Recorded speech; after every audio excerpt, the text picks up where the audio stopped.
नमस्कार दोस्तों, स्वागत है आपका जस्ट यूपीएससी में। हम लोग इकोलॉजी बहुत अच्छे से कर रहे हैं और इसके पहले हमने ओजोन के विषय में देखा था और आज उसी का कुछ एक्सप्लेनेशन हमें देखना है ओजोन में। आइए डिटेल से चर्चा करेंगे ओजोन के विषय में और विश्वास मानिए कि ओजोन के विषय में ऐसी डिटेल चर्चा आपने न सुनी होगी ना देखी होगी, ये दोनों ही किए होंगे, लेकिन ये बातें बोलेंगे तो आप देखेंगे तो जरूर कि ऐसा क्या है, वर्ड पढ़ाने वाले हैं। ठीक है, आइए ओजोन परत की कमी के कारण क्या है उससे आगे से हम लोग जो है कंटिन्यू करेंगे। जिसके पहले हमने पढ़ाया था कि बेसिकली ओजोन परत जो ओजोन क्षरण की जो प्रक्रिया है उसमें क्या होता है। ठीक है, जो आपका ClO है प्लस O जो है वो मिल करके Cl अलग हो जाता है, O2 अलग हो जाता है, बाद में एक और O मिलता है आकर। O2 नहीं, O2 तो ऑलरेडी है ना, तो O एक और मिलता है आकर के, तो ये प्रक्रिया पूरी हो जाती है और ओजोन बन जाता है। अब ये क्या कह रहा है कि ओजोन परत की कमी के कारण क्या है, तो आइए इसको हम लोग अब देखेंगे। ठीक है, ओजोन परत की कमी के कारण है तो सबसे पहले कुछ इंपॉर्टेंट जो तत्व हैं ये देख लेंगे, इनसे ही क्वेश्चन बनते हैं स्टेट में भी, यूपीएससी में भी, और हर बार आते हैं। मैंने बोला था दुनिया की सारी चीजें छोड़ दो, रामसार साइट के स्थल जो बताए थे वो वीडियोस आपको पूरी देखनी है। ओजोन चैप्टर जो पढ़ा रहे हैं इसको तो पूरा रटे ही डालना है, इसके पर नहीं करना है। कुछ भी बताया जाए आपके दिमाग में जाना ही चाहिए।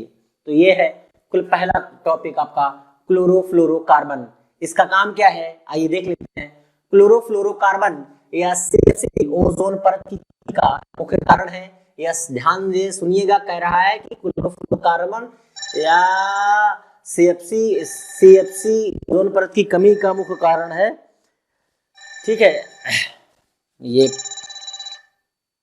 फोन आ रहा है, सॉरी उसके लिए। ठीक है, बेसिकली जब हाँ अब ठीक है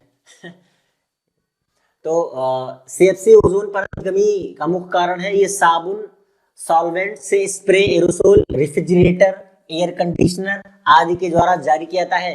CFC मतलब जो आपका क्लोरोफ्लोरोकार्बन है वो किसके अंतर्गत आता है, मतलब किससे निकलता है, तो ये ध्यान रखिएगा। अब जब भी देखिए इनको सकभरी निगाहों से देखिए कि यह साबुन, solvents, spray, aerosol, refrigerator, air condition आदि के द्वारा जारी किए जाते हैं। समतापमंडल में क्लोरोफ्लोरोकार्बन के अणु और पराबैंगिक विकरणों से टूट जाते हैं और क्लोरीन परमाणु को छोड़ते हैं। ये परमाणु ओजोन के साथ प्रतिक्रिया करते हैं और इसे नष्ट कर देते हैं। ठीक है, आगे क्या कह रहा है, अनियमित रॉकेट लॉन्च। ध्यान सुनिएगा, अनियमित रॉकेट लॉन्च। शोध कहते हैं कि रॉकेटों के अनियमित प्रक्षेपण से CFC की तुलना में ओजोन परत का बहुत अधिक क्षरण होता है और यदि इन्हें नियंत्रित नहीं किया जाता तो वर्ष 2050 तक ओजोन परत का भारी नुकसान हो सकता है।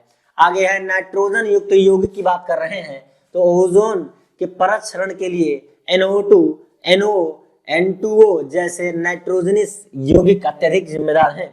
आगे कह रहे हैं प्राकृतिक कारण क्या है, ओजोन परत को कुछ प्राकृतिक प्रक्रियाओं जैसे सौर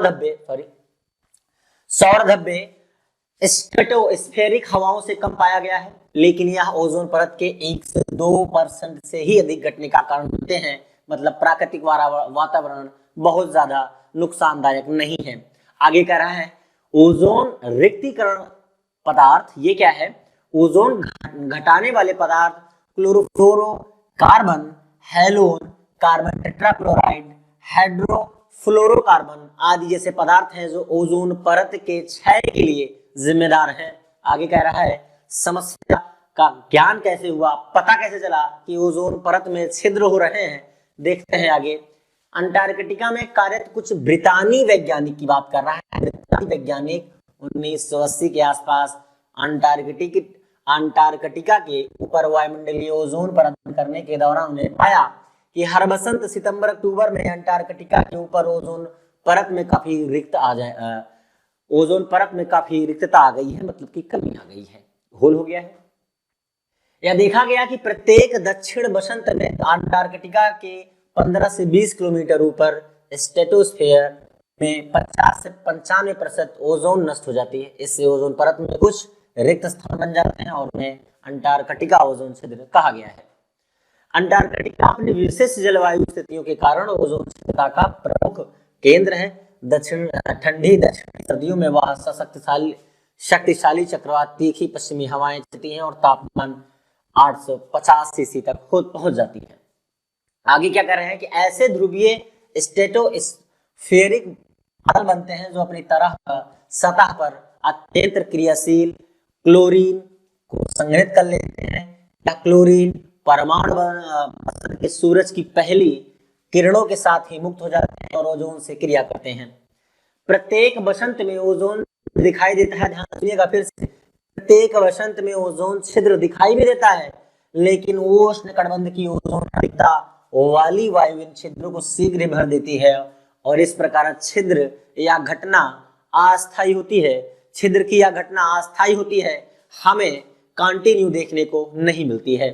आगे कह रहे हैं नवीनतम शोध दर्शाते हैं, क्या कह रहे हैं, नवीनतम शोध दर्शाते हैं कि अंटार्कटिका क्षेत्र में भी ओजोन छिद्र बनते हैं, लेकिन अंटार्कटिक स्ट्रेटोस्फेरिक क्लोरीन परमाणु के लिए कम भेद है और क्योंकि यह अपेक्षाकृत गर्म है और यहाँ कम बादल बनते हैं। ठीक है, आगे ओजोन क्षरण का प्रभाव पूरे विश्व पर पड़ेगा। कोई जरूरी नहीं है कि पूरे हिंदुस्तान में पड़े, मतलब ये जरूरी नहीं, जरूरत है ही नहीं, बस सब पे पड़ेगा ना। ओजोन छिद्र का प्रभाव तो पूरे विश्व में पड़ना चाहिए, लेकिन कुछ हिस्से को दूसरे की अपेक्षा अधिक प्रभावित होंगे, ये सच्चाई है। ठीक है, दक्षिणी गोलार्ध के अधिकांश जो अधिक भूखंड जैसे ऑस्ट्रेलिया, न्यूजीलैंड, दक्षिण अफ्रीका, दक्षिण अमेरिका के कुछ हिस्से जहां की ओजोन परत में छिद्र है, अन्य देशों की अपेक्षा अधिक खतरे में है।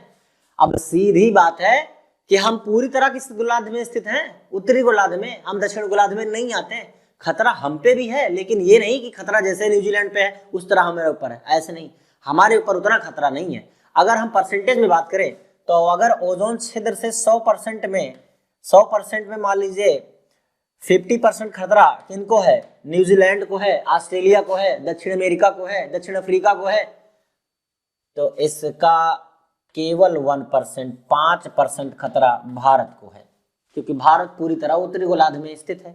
लेकिन जो उनके ये तो चलो ठीक है नहीं है, लेकिन उसके बावजूद जो क्रमिक घटनाक्रम होते हैं जो आप बिन बुलाए बाराती जैसे कहते हैं आप, तो वो जो घटते हैं वो कहाँ आ जाएंगे भैया। मान लिया कृषि के लिए कोई पानी के लिए वेट कर रहा है तो पानी बरसेगा ही नहीं, ठंडे में पानी की बरसात हो जाएगी, सूखा पड़ रहा है तो सूखा ही पड़ता चला गया। ये सारी चीजें ध्यान देनी पड़ेंगी ना। ठीक है, आगे देखते हैं। अब अंटार्कटिका में ओजोन छिद्र इतना क्यों है, इतना प्रमुख क्यों है और है क्यों? तो अंटार्कटिका का समताप मंडल बहुत अधिक है। निम्न तापमान 20 किलोमीटर से नीचे ध्रुवीय समताप मंडलीय बादल का गठन होता है वहां पे, और भंवर तेजी से घूर्णन कर रहे हैं। भंवर जो होते हैं वो तेजी से घूर्णन कर रही हवा का एक ऐसा विलय है जो ओजोन कमी के अंटार्कटिका क्षेत्र तक सीमित रखता है। वो इसीलिए कि अंटार्कटिका भंवर की दीर्घायुता ओजोन क्षरण के लिए अनुकूल परिस्थितियों को बढ़ाने में एक सहायक सिद्ध होती हैं।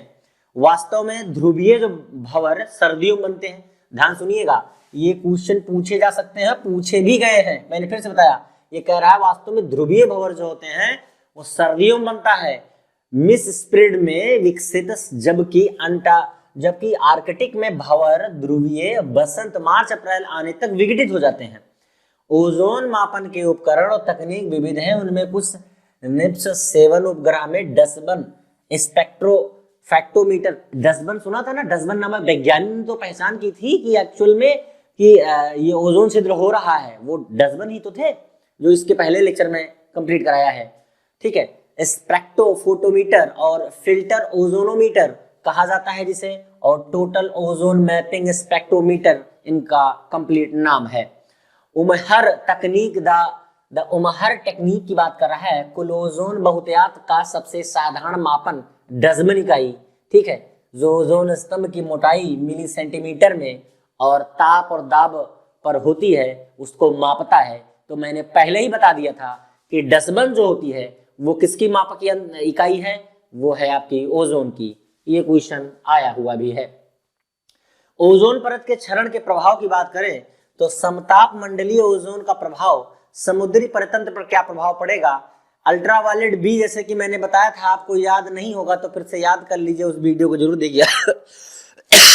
सॉरी। अल्ट्रावायलेट बी विकिरण के विषय में मैंने बताया था, एक विषय में बताया था, सी के विषय में बताया था। जैसा कि मैंने बताया था कि अल्ट्रावायलेट ए कम घातक है, अल्ट्रावायलेट बी मनुष्य और जंतुओं के लिए घातक है, अल्ट्रावायलेट सी सबसे ज्यादा प्राण घातक है। तो इसीलिए उसका रेडियस भी मैंने बताया था कि 280 के से 300 या 300 से 400 के बीच में ऐसे रहा था, ठीक है। एक्चुअल रेडियस तो पता नहीं होता, लेकिन ये मान के चलिए कि न्यूनतम जो है वो आपका 200 से लेकर के 700 के बीच में ही इनका रेडियस था आपका। ये बताया था कि नहीं बताया था। और इस पे यूपीएससी ने क्वेश्चन भी पूछा हुआ है। अब ये कह रहा है कि यूवी किरणें अधिक मात्रा में फाइटोप्लैंक्टन के उत्पादन में कमी लाती हैं। फाइटोप्लैंक्टन क्या होता है, एक लेक्चर में मैंने बाकायदे डिटेल में बताया था। वो जीव जंतु होते हैं, पेड़ पौधे होते हैं, कि क्या होता है, वो सारी चीजें मैंने बताई थी, ठीक है। फाइटोप्लैंक्टन जलीय आहार नाल के आधार पर निर्माण करते हैं, अतः मछली, श्रिम्प, केकड़ा जैसे जानवरों के पूर्व विकासीय चरण को क्षति पहुंचाते हैं, जिसके कारण लार्वा का विकास प्रभावित होता है या वैश्विक तापमान में भी वृद्धि कर सकता है।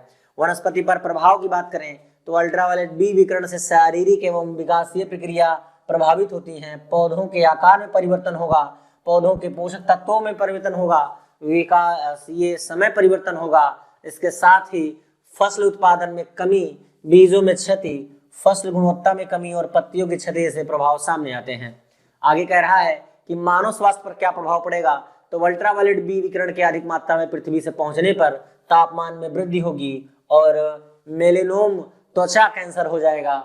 श्वसन तंत्र पर भारी प्रभाव पड़ेगा। आहार प्रभावित होने से मानव खाद्य संकट उत्पन्न हो जाएगा। मानव का आहार, मैंने बताया था, खाद्य श्रृंखला, खाद्य जाल, ये सब कुछ लगभग नष्ट हो जाएंगे, ठीक है।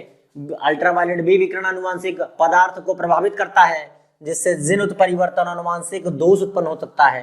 त्वचा कैंसर में वृद्धि होगी, मोतियाबिंद और नेत्र दोष होगा, प्रतिरक्षा तंत्र कमजोर होगा, ठीक है।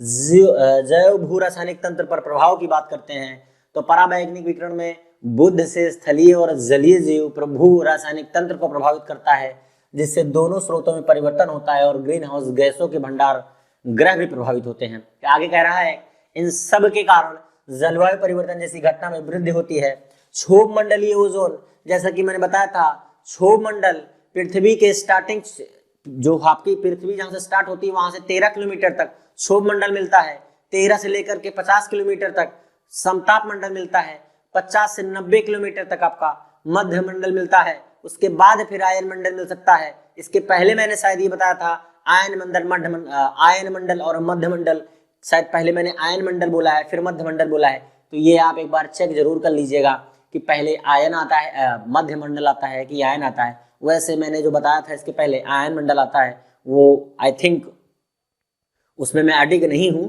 क्योंकि एक्चुअल में मैंने बहुत टाइम पहले ये बातें पढ़ाई थी, लेकिन अभी एकदम एग्जैक्टली याद नहीं है मुझे, लेकिन है परतें सेम ही है, बस ऊपर नीचे कौन है ये नहीं एग्जैक्ट क्लियर है। क्षोभ मंडल हो गया आपका, समताप मंडल हो गया, मध्य मंडल, आयन मंडल, बाह्य मंडल, ये इतने प्रकार की परतें होती हैं। 400 किलोमीटर तक का रेडियस इनका होता है, ठीक है, रेंज होती है जो 13 किलोमीटर से शुरुआती के 13 किलोमीटर क्षोभ मंडल, समताप मंडल 50 किलोमीटर तक, 90 किलोमीटर तक अगर आप बोले तो मध्य मंडल, उसके बाद आयन मंडल जो है 180 किलोमीटर तक, उसके बाद बाह्य मंडल 180 से 400 किलोमीटर तक, उसके बाद फिर तो अंतरिक्ष ही आ जाता है, फिर अनंत है, उसकी कोई गणना नहीं की जा सकती है।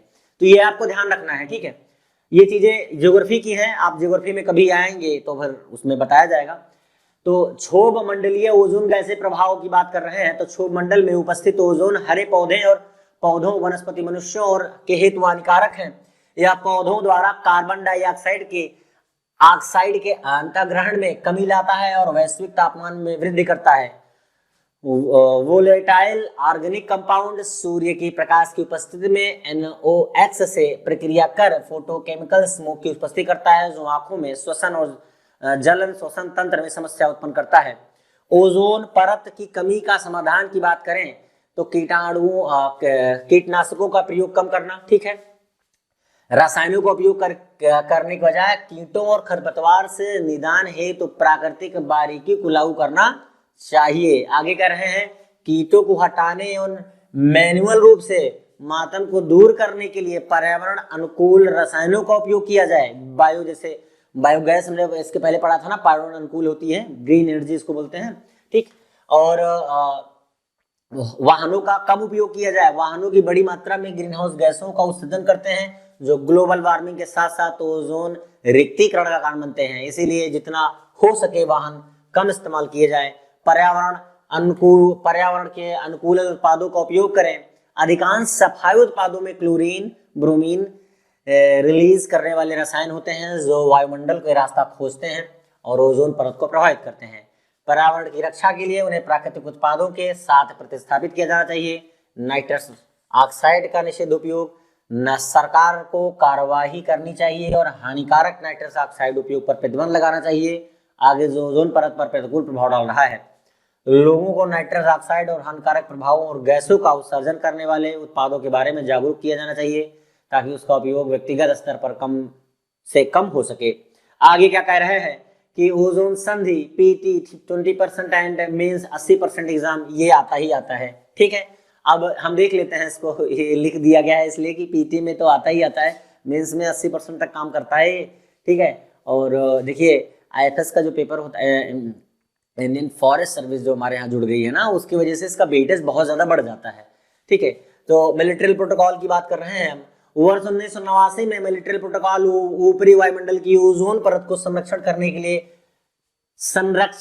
के लिए लाया गया। देखिए एक बार और बता दें आपको कि जैसे हिंदी मीडियम वाले ही इसको देखते होंगे भैया, इंग्लिश मीडियम वाले के पास नोटिफिकेशन जाए तो काटने को नहीं दौड़ता वीडियो, ठीक है। नॉलेज कहीं से मिले, गेन कर लेनी चाहिए, अच्छी नॉलेज कहीं से मिल जाए आपको, और ठीक है। आज के इस भागती दौड़ती हुई दुनिया में अगर आपको ईमानदारी से कोई नॉलेज दे दे, कोई पढ़ाने के लिए तैयार हो जाए, उससे ज़्यादा मतलब ये समझ लीजिए दुनिया में कोई बहुत बड़ी बात नहीं हो सकती है। असल में कोई वर्ड नहीं सोच रहा था कि उससे ज़्यादा क्या बोलूँ मैं, इसलिए ऐसा बोला। तो कहने का मतलब ये है कि अगर आपको इस टाइप की वीडियो लेक्चर्स मिल रहे हैं, जैसे मैंने ओजोन के विषय में पढ़ाया, तो भैया ये हिंदी इंग्लिश दोनों लोग पढ़ लो, इसमें कंप्रोमाइज़ मत करो यार। इसमें पढ़ने में भी सोचते हो कि ये यहाँ से पढ़े कि वहाँ से पढ़े, अरे भैया अच्छी नॉलेज कहीं से मिले, ले लेनी चाहिए, सीधी बात है।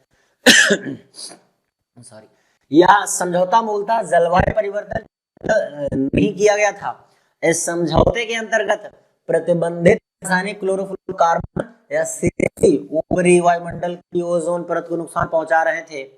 उनके व्यापक उपयोग से ओजोन परत का ह्रास हुआ और अंटार्कटिका के क्षेत्र के ऊपर बृहद ओजोन छिद्र का निर्माण हुआ। मिलिट्री प्रोटोकॉल ने सीएफसी और अन्य ओजोन क्षयकारी पदार्थों के पूर्ण समापन को अनिवार्य कर दिया। आगे कह रहे हैं सीएफसी को धीरे धीरे प्रतिस्थापित किया गया, क्लोरोफ्लोरोकार्बन सीएफसी को ही बोलते हैं, ठीक है। और पहले एचसी हाइड्रोक्लोरोफ्लोरोकार्बन या हाइड्रोक्लोरोफ्लोरोकार्बन और अंततः एचएफसी, असल में शॉर्ट फॉर्म में लिख दिया गया है ना, तो उसको फुल फॉर्म ढूंढना पड़ता है। तो एचएफसी जिसका ओजोन परत पर न्यूनतम प्रभाव पड़ता है उसको रिमूव किया जा रहा है। एचएफसी गैस क्या होती है?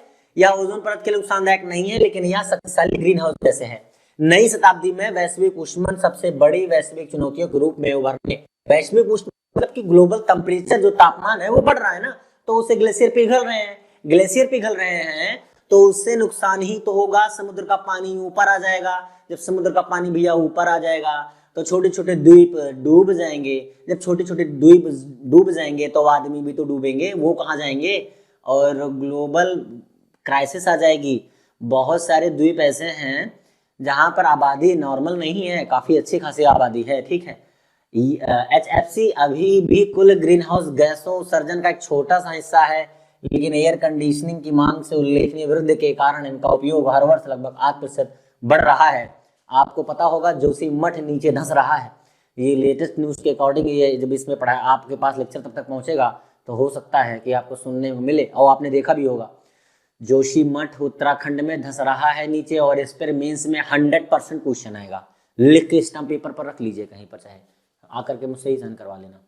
क्योंकि एचएफसी ओजोन क्षयकारी नहीं है और इसीलिए यह मिलिट्री प्रोटोकॉल के तहत नियंत्रित पदार्थ नहीं है, ठीक है। तो ये कह रहे हैं कि वो इसके उत्सर्जन को वर्ष 1997 के क्योटो प्रोटोकॉल और वर्ष 2015 के पेरिस समझौते के मध्य से कम करने की मांग की गई थी।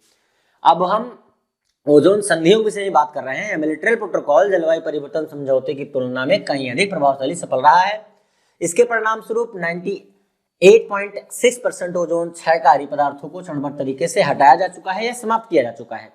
अब उसके बाद यह निर्णय लिया गया कि मिलिट्री प्रोटोकॉल का उपयोग HFC हाइड्रोफ्लोरोकार्बन को भी चरणबद्ध तरीके से समाप्त करने के लिए किया जाए। इसीलिए मिलिट्री प्रोटोकॉल में संशोधन की आवश्यकता थी। किगाली समझौता 2016 में हुआ था, पहले बता दे रहे हैं। और मिलिट्री प्रोटोकॉल के तहत यह नियंत्रित पदार्थों की सूची में हाइड्रोफ्लोरोकार्बन को शामिल करने की सहमति व्यक्त की और इसके क्रमिक समापन के लिए एक कार्यक्रम निर्धारित किया गया। इस सदी के माध्यम से पहले वर्तमान HFC के उपयोग को कम करने पर लगभग 85% कम करना है, इसमें सहमति बनाई जा रही थी और ऐसा करने के लिए देशों द्वारा अलग अलग समय सीमा को नियत किया गया। भारत को यह लक्ष्य 1947 करना है। किगाली समझौते में जो मिलिट्री प्रोटोकॉल के तहत नियंत्रित पदार्थों की सूची HFC को शामिल करने पर सहमति जो थी उसको व्यक्त किया गया। उसको 85% समाप्त करने के लिए भारत को जो दिया गया है टारगेट, वो पूरा 2047 तक प्राप्त करना है, जबकि विकसित देशों को इसे वर्ष 2036 या 2036 तक प्राप्त करना है। चीन और कुछ अन्य देशों को यह लक्ष्य 2045 तक प्राप्त करना है। विकसित देश को कटौती तुरंत शुरू करनी होगी, जबकि भारत और कुछ अन्य देश 2031 से अपने HFC उपयोग में कटौती कर सकते हैं। ठीक, यदि समझौते को सफलतापूर्वक लागू करना है तो किगाली संशोधन से इस सदी के अंत तक वैश्विक ऊष्मन में लगभग 0.5 डिग्री सेल्सियस वृद्धि को रोकने में सहायता मिलेगी। CFC ओजोन क्षयकारी होने के अतिरिक्त ओजोन गैस भी है। ठीक है, उसके समापन ने वर्ष 1990 से 2010 के मध्य अनुमानित 135 बिलियन टन कार्बन डाइऑक्साइड के समग्र उत्सर्जन को पहले ही टाल दिया है। ठीक, आगे कह रहे हैं यह मौजूदा वार्षिक ग्रीन हाउस गैस उत्सर्जन का 3 गुना है। UEP का अनुमान है कि किगाली संशोधन के कारण के अंत तक 420 बिलियन टन कार्बन डाइऑक्साइड के बराबर उत्सर्जन को टाला जा सकता है। आगे कह रहा है ओजोन संधि में ही आगे भारत के प्रयास क्या हैं। आगे भारत के प्रयास देख लीजिए। भारत ने किगाली संशोधन बातचीत में अहम भूमिका निभाई और इस समझौते को घरेलू उद्योग के लिए महत्वपूर्ण माना गया, क्योंकि उद्योग अभी भी हाइड्रोक्लोरोफ्लोरोकार्बन से HFC हाइड्रोफ्लोरोकार्बन एक संक्रमण प्रक्रिया में है। ठीक है, तो ध्यान दीजिएगा, हाइड्रोक्लोरोफ्लोरोकार्बन से हाइड्रोफ्लोरोकार्बन के संक्रमण बदलने की प्रक्रिया में है। गौरतलब है कि हाइड्रोफ्लोरोकार्बन जलवायु अनुकूल विकल्प अभी तक कम लागत पर व्यापक रूप से उपलब्ध नहीं है जो इसका स्थान ले सके। किसका?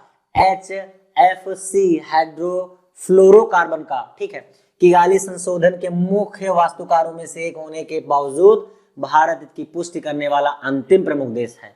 ठीक है, हालांकि जब ये क्वेश्चन पूछा जाता है यूपीएससी में तो पूछता है कि क्या अनुमोदन कर दिया भारत ने, तो यूपीएससी 2015 तक के 2013, 14, 12 तक के जो समिट और सम्मेलन हुए हैं उनका जिक्र अपने स्टेटमेंटों में कर लेता है। इसलिए इनको ध्यान रखिएगा।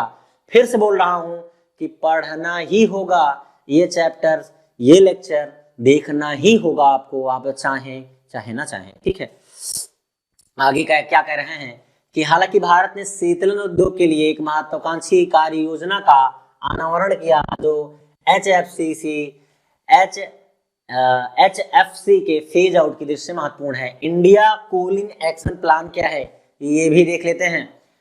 वर्ष 2019 में जारी 20 वर्षीय India cooling action plan cooling को विकासात्मक आवश्यकता के रूप में वर्णित करता है। सतत कार्यों के माध्यम से लेकर तक कूलिंग में मांग को पूरा करने का प्रयास करता है। ठीक है, ओजोन का अनुमान है कि अगले 20 वर्षों में राष्ट्रीय शीतलन मांग 8 गुना तक बढ़ जाएगी। इसके परिणाम स्वरूप HFC के उपयोग में शामिल रेफ्रिजरेटर की मांग में 5 से 8 गुना तक वृद्धि होगी। ये क्या लिखा हुआ है, ये ICAP लिखा है, नहीं तो कुछ और करिए कि वही एक्शन कूलिंग एक्शन की प्लान की बात कर रहे हैं। का लक्ष्य 20 वर्ष में रेफ्रिजरेटर की मांग को 25 से 30% तक कम करना है, क्योंकि आजकल हर घर में एसी लगवाई जा रही है। और ICAP के भाग के रूप में सरकार ने HFC के कम लागत वाले विकल्प विकसित करने के उद्देश्य से लक्षित अनुसंधान विकास प्रयोग की भी घोषणा की है, ताकि अगर एसी चाहिए भी तो ऐसी एसी लाई जाए जो आज की एसी की तुलना में काफी दक्ष हो, अच्छी हो, ठंडा तो करे लेकिन पर्यावरण प्रदूषण ना करे। ठीक है। हैदराबाद स्थित Indian institution of chemical technology और IIT बॉम्बे में इस तरह के प्रयास पहले संचालित किए जा रहे हैं। अब आगे देख लेते हैं भारत की भूमिका। समझौते ने भारत की 2024-26 की बेस लाइन पर 31 तक HFC को फ्रीज करने का लक्ष्य रखा है। इसका अर्थ है कि 2024 से 26 में जितनी HFC का उत्सर्जन कर रहा होगा उसे 2031 के बाद बिल्कुल नहीं बढ़ाना है, चाहे जो हो जाए। भारत जैसे कई विकासशील देश HFC के उत्सर्जन को खत्म करने के लिए समय सीमा बढ़ाए जाने की मांग कर रहे हैं, क्योंकि HFC के विकल्प के रूप में प्रयुक्त रेफ्रिजरेटर का पेटेंट मूल्य बहुत ज्यादा अधिक है। रेफ्रिजरेटर का निर्माण करने वाली कंपनियों को प्रति किलो HFC 23 को नष्ट करने में 19 रुपए की लागत आ रही है। सोचो, बहुत बड़ी कीमत देनी पड़ेगी, लेकिन अभी भी स्पष्ट नहीं कि क्या ये कंपनियां इसका बोझ उपभोक्ता पर डालेंगी। हालांकि भारत ने विकसित देशों से मांग की है कि वह हमारी रेफ्रिजरेटर कंपनियों को वैकल्पिक रेफ्रिजरेटर की कीमत का बोझ उठाने में सहयोग करें। ठीक। और विश्लेषक जो इसके जानकार हैं उनका अनुमान है कि गाली समझौते से भारत के आर्थिक भविष्य पर सकारात्मक प्रभाव पड़ेगा, ना कि नकारात्मक प्रभाव पड़ेगा। नोट आगे क्या लिखा हुआ है, national oceanic and atmospheric administration, ये क्या है, तो वैज्ञानिक शुद्धता के सांस्कृतिकता को बढ़ावा देकर के जीवन और संपत्ति की सुरक्षा करने के लिए अमेरिका के वाणिज्यिक विभाग के अंतर्गत 1970 में national oceanic and atmospheric administration की स्थापना हुई थी। 1970 में इसकी स्थापना हुई और इसका उद्देश्य जलवायु, मौसम, महासागरों और तटीय क्षेत्र में परिवर्तन को समझना तथा उनकी भविष्यवाणी करना, इतना ही काम था। ठीक है। आगे क्या कह रहे हैं कि देखते हैं। प्रमुख गैसें, बहुत इंपॉर्टेंट है ये चीजें। ओजोन तो इंपॉर्टेंट था ही, उससे भी ज्यादा इंपॉर्टेंट स्टेट एग्जामों के लिए मैं बता देना चाहता हूं, प्रमुख गैसें हैं। ठीक है। प्रमुख गैसें स्टेट एग्जामों के लिए बहुत ज्यादा आती हैं।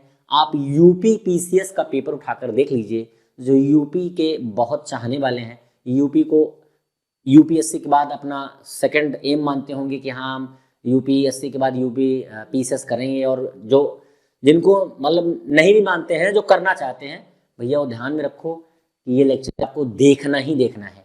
कुछ मत करो लेकिन ये लेक्चर जरूर देखो। ठीक है। बहुत इंपॉर्टेंट टॉपिक अब चल रहा है, तो प्लीज सहयोग बनाए रखिए और इसी तरह साथ देते रहिए। मिलते हैं नेक्स्ट लेक्चर में, तब तक के लिए नमस्कार, जय हिंद।